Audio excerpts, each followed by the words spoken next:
Hello! The book I'm presenting today is Jazmin's Notebook by Nikki Grimes. The reason why I chose this book is because I've read Bronx Masquerade several times, and with me teaching it again this fall, I wanted to read another one of Nikki Grimes' books. She uses a very familiar format with this. She uses a combination of prose and poetry.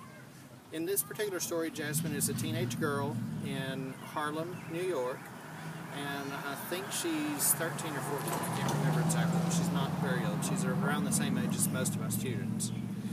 She has been taken away from her mom. A couple years ago, her dad died, and her mom has kind of lost her mind a little bit. So her mom is currently in a mental institution trying to heal, trying to recover from the grief of losing her husband and everything else.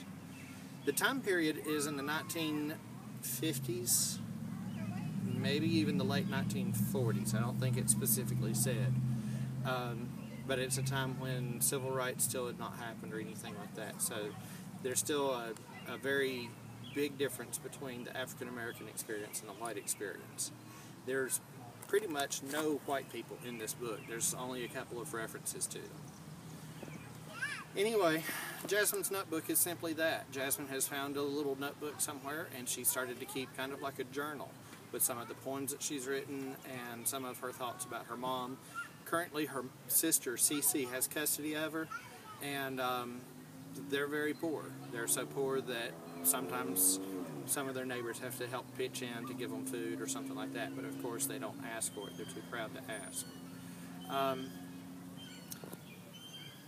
The main conflict in this seems to be that she's trying to find out if her mom is going to be able to get her back again. It's not a very concrete conflict in this because it doesn't dwell on the conflict very much. It seems to only come back to it every now and then. The conflict is finally sort of resolved by the end of the book, but not completely. It's a very short book. It's less than 100 pages. Sorry, I lied. It's 102 pages. One of my favorite chapters I'd like to read to you, but I'm going to put that on a separate video. And that chapter is the one that's dated June 10th, and it's on page 25.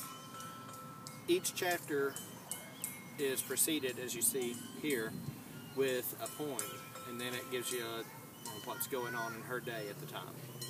Overall, the book was okay.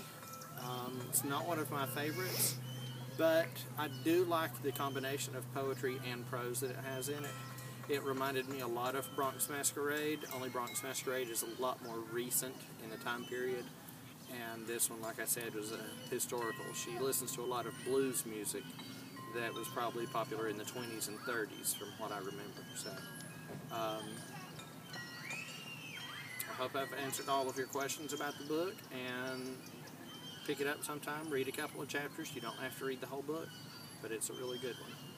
Again, tune in to my next video and I'll read one of those chapters to you. Thank you.